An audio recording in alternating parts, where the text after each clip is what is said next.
I've definitely heard sentiment from fans that's like, it can feel hard to invest in the league and be a fan of it when like everything's changing so often. So like what promises can you make to the fans for like stability, whether it's like, what days you're going to be playing, the format? Because I think like the more turbulent that stuff is, it makes it really hard for people to stay invested. Yeah. Oh boy, a lot of things to say there. I think one, like the inconsistency is like multi-layered in a problematic way, honestly. Like formats, times, those are like almost like a tier down than like the other changes that have, I know, annoyed fans over the years, like weekdays, and then we're back on weekends, but then we have these gaps in our calendar. And like 2024 was a good year, but we had that problem then as well, where it's like we had weeks off in the middle of the season for scheduling reasons. So like I there's always like one step forward, one step back, and that is like the extra layer of pain point on top of just like where the hell in the format are we, like, which happened this year.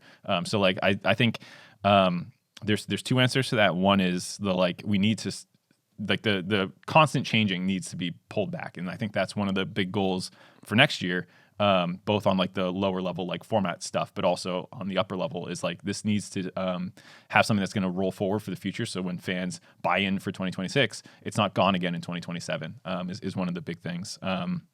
So that's obviously something. And then the formats themselves, like going to things that we're used to fans historically, to have that kind of continuity of like simpler, straightforward formats, longer regular seasons, not knocking out the teams in 3 to 4 weeks again, more tournament structure, kickoff tournaments, which we've even had in the past, will be something closer to what that is. And then split 2 and 3, go back to like historically what was more like spring and summer.